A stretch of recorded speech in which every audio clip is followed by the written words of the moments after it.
सुप्रभात, नमस्कार। मैं सुधा सक्सेना। इस क्षणभंगुर और नश्वर संसार में हम सब अक्सर अमरत्व की बात करते हैं, लेकिन अमरत्व इस नश्वर संसार में, परिवर्तनशील संसार में कैसे संभव है या संभव नहीं है, इस पर आज हम चर्चा करते हैं। तो आइए, आज का मेरा विषय है अमरत्व। अमरत्व के फल मिट्टी के खेत में नहीं, बल्कि पवित्रता एवं प्रभु साधना में लीन हृदय रूपी उर्वरक क्यारी में निकलते हैं। किसान को मिट्टी के खेत में उगा अनाज अस्थायी होता है।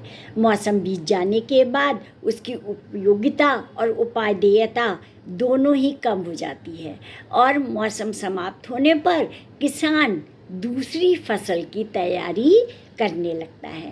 तात्पर्य यह है कि इस संसार में सब कुछ परिवर्तनशील है और परिवर्तनशील होने से ही संसार में निरंतरता आती है।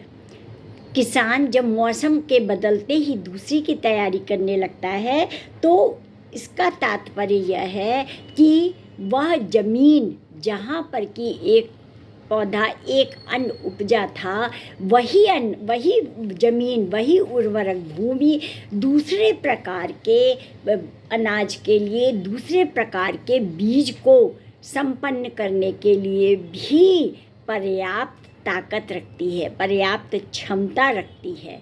तो इस प्रकार से अगर हम अपने जीवन को भी देखें तो हमारे जीवन में हम अपने पुराने हादसों और पुराने घटनाओं को भूल करके नई चुनौतियों का सामना करते हुए नए मार्ग पकड़ करके हम पुनः उन्नति के मार्ग पर जा सकते हैं और इसी से हमें अमरत्व प्राप्त होता है। वैसे भी इस नश्वर जगत में, कृत्रिम धरा में जो भी उगता है वह नितांत अस्थायी और नश्वर है। फिर भी इस नाशवान संसार में मनुष्य हर किसी ऐसी चीज़ को उगाना चाहता है या पाना चाहता है जो चिरकालिक हो या कभी भी नष्ट ना हो। ग्राहक वणिक से मांग करता है कि हमें ऐसी वस्तु दिखाओ जो कि खराब ना हो, और फिर चाहे दाम जितना भी ले लो, लेकिन फिर भी कोई भी चीज़ ऐसी नहीं है जो सदैव रहे। एक उसकी सीमित समय उसके भाग्य में है, सीमित समय की उसकी स्थायिता है। उसके पश्चात, उस समय के पश्चात वह वस्तु या वह जो भी वह मांग करता है वह नष्ट हो ही जाती है। इसीलिए स्थायी वस्तु भला इस अस्थायी लोक में कैसे आ सकती है। और इसी प्रकार से अगर हम देखें तो मन में अनेक विचार जो हमें उम्र के एक मोड़ पर सही लगते हैं, 5-10 साल बाद वही विचार हमें गलत लगने लगते हैं। ये सारी बातें, ये सारे तथ्य ये सिद्ध करते हैं कि सब कुछ परिवर्तनशील है। अमरत्व निश्चल हृदय के साथ पवित्र साधन के जरिए प्रभु के शरण में जाकर ही प्राप्त किया जा सकता है। जो दुष्ट सत्ताएं एवं अपने साथ एक साथ धूल धूसरित होने के लिए अभिशप्त होती हैं, वह जो इस प्रकार की हैं वह सब सांसारिक हमारी अभिशप्त होती हुई वह संभावनाएं और कल्पनाएं हैं।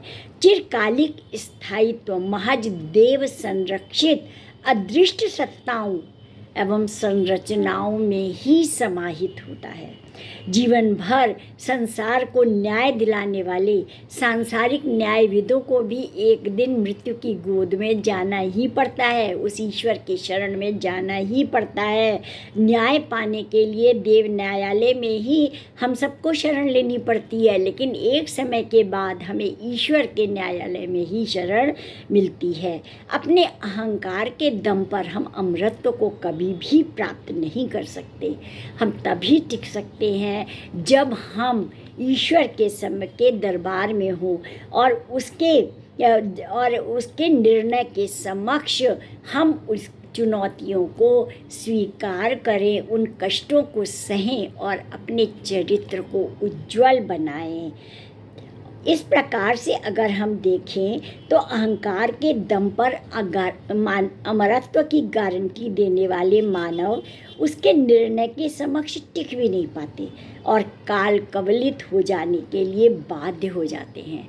अतः अमरत्व के फल दैव कृपा के गमलों में ही पनपती है। तो दैव कृपा से ही हम अमृत को प्राप्त कर सकते हैं और तात्पर्य यही है कि हमारे विचार, हमारे भाव, हमारे कर्म अमृत को प्राप्त होते हैं। भौतिक शरीर अमृत को नहीं प्राप्त होता क्योंकि वह तो नश्वर है। तो आज इतना ही। यदि आप सबको मेरी चर्चा अच्छी लगती हो तो मेरे चैनल को कृपया आगे बढ़ाएं। धन्यवाद। नमस्कार।